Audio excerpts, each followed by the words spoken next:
sommes toujours en direct du village des recruteurs, 6e édition, ici place Bellecour à Lyon, et voilà, c'est fini.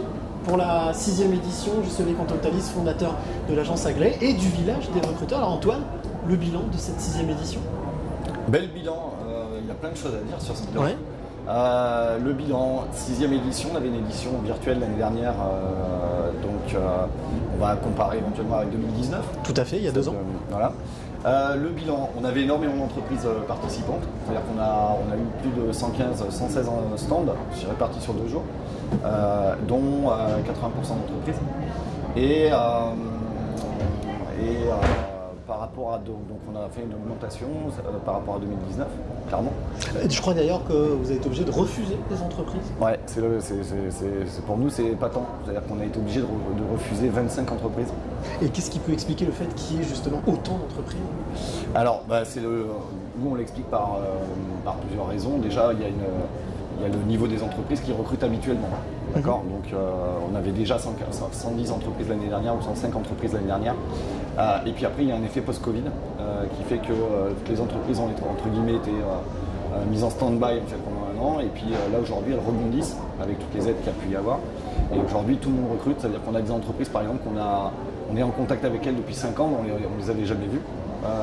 Et cette année, elles ont déclenché. Pour certaines, c'est la première fois qu'elles impriment un roll-up. Donc les petits écrans pub. Donc elles ne sont pas forcément habituées en fait, à faire cette démarche en fait, de venir et de recruter comme ça directement. Comme celui-là, ouais. Ce qu'on a remarqué aussi là pendant ces 2 jours, toutes les entreprises qui ont défilé, qui sont venues faire l'interview, qui ont apporté leur témoignage, très contentes, très heureuses, avec des profils surprenants. Alors peut-être moins de fréquentation, mais un côté qualitatif un peu plus élevé que les années précédentes. Oui, complètement. C'est toujours la même chose. En fait, c'est quand on a moins de monde, on a souvent plus de qualité. C'est-à-dire qu'on a des candidats qui viennent un peu tout venant, en fait, qu'on n'a pas cette année pour le coup. Et donc forcément des entreprises qui sont peut-être un peu plus satisfaits sur la qualité des candidatures. En revanche, qui sont pour certaines un peu ennuyées, parce que forcément elles ont vu moins de monde comparé au fait de voir. On avait des entreprises l'année dernière qui voyaient, enfin de l'année d'avant, qui voyaient peut-être 180 ou 190 personnes par jour. Cette année, on était plus proche des 90 ou des 100, pour celles qui ont vu du volume sur la journée. Donc clairement, une baisse de fréquentation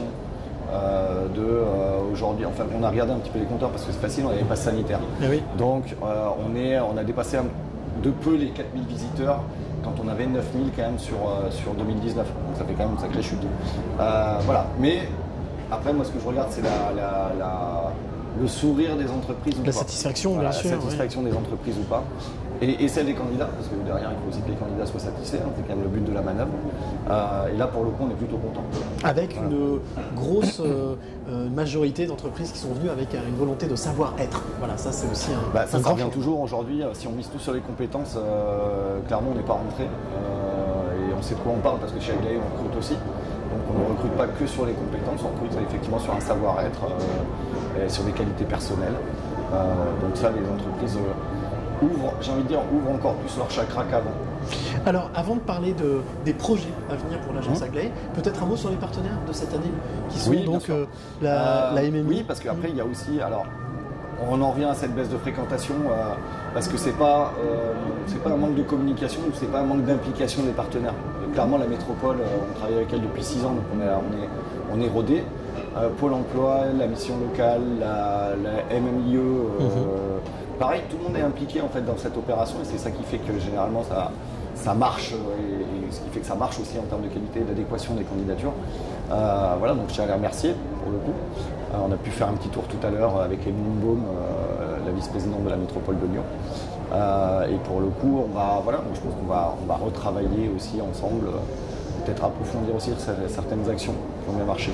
Alors, l'avenir, les projets à venir pour l'agence Aglaé, bien entendu, une édition 2022, place Bellecour, ce sera la 7e. Et puis les autres projets à venir, peut-être pour l'hiver et puis pour le printemps.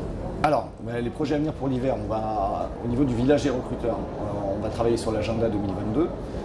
Puisque par la force des choses avec le Covid, on n'a eu que 3 éditions cette année, Dijon, Bordeaux et Lyon, avec une édition virtuelle sur Aix-en-Provence au printemps dernier. L'objectif pour nous, c'est de retrouver nos 11 ou voire 12 dates l'année prochaine. de staffer l'agence aussi, parce que clairement il faut pouvoir aussi les assurer. Donc, donc on va redéfinir notre agenda pour l'année prochaine. Et puis on a profité du Covid pour lancer aussi un club qui s'appelle les Visages de l'Emploi, qui permet aux entreprises de médiatiser leur actualité RH, c'est-à-dire qu'elles ont aujourd'hui besoin de travailler clairement leur marque employeur. Et là, pour avoir discuté avec certaines, elles ont double raison de travailler leur marque employeur et de rejoindre le club. Parce qu'aujourd'hui, deux entreprises positionnées sur le même secteur d'activité, forcément, il y en a une qui va capter plus de candidats que l'autre parce qu'elle aura une meilleure marque employeur.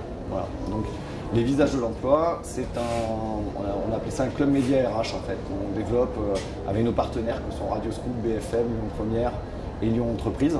Et puisque Cyril, vous en faites partie. Tout à fait, par le biais de contenu, donc exactement, de produire des contenus, d'aller réaliser des reportages dans les entreprises, d'aller faire des portraits de collaborateurs, ou de travailler sur, par exemple, le VisioJob, qui fonctionne bien aussi, de pitcher en 1 minute en fait un emploi avec toutes les qualités des candidats recherchés. Voilà, donc on ne manque pas de projet. On a développé aussi de la programmatique RH, qui nous amuse beaucoup en plus, pour le coup.